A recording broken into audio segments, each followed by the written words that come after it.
আসসালামু আলাইকুম গাইস, আশা করি আপনারা সবাই ভালো আছেন।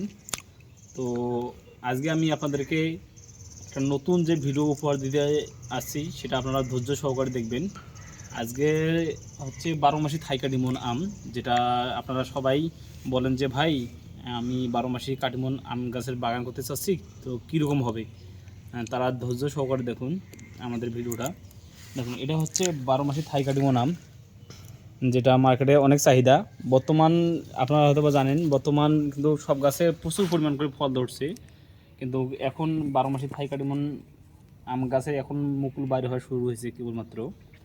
তো যদি মনে করেন যে প্রতিটা কেজি মানে আমের প্রতি কেজি 200-250 টাকা করে হয়, অফ সিজনে তো অবশ্যই দাম বেশি হবে। আপনারা হয়তো বা বুঝতে পারছেন, এরকম 12 মাসে আপনারা বিক্রি করতে পারবেন। তো আপনারা নিশ্চিন্তে 12 মাসি থাই কাটিমন আম গাছের বাগান করতে পারেন। এবং ভালো একটা পরিচর্যা করতে হবে, কখন কী স্প্রে দিতে হবে না হবে সেই বিষয়ে আমাদের কাছে অবশ্যই পরামর্শ পাবেন। এবং কীভাবে গাছ রোপণ করতে হয়, কীভাবে অরিজিনাল জাত চিনতে হয় সেই নিয়েও একটা ভিডিও থাকবে।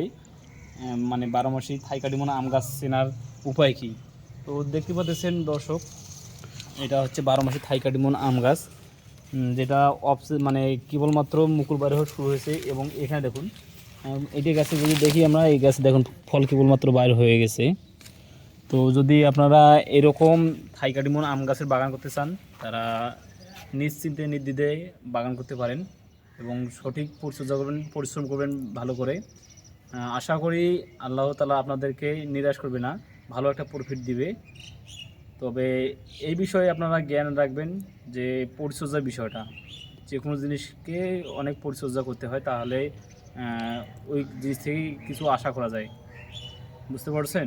তো সবাইকে ধন্যবাদ। আসসালামু আলাইকুম।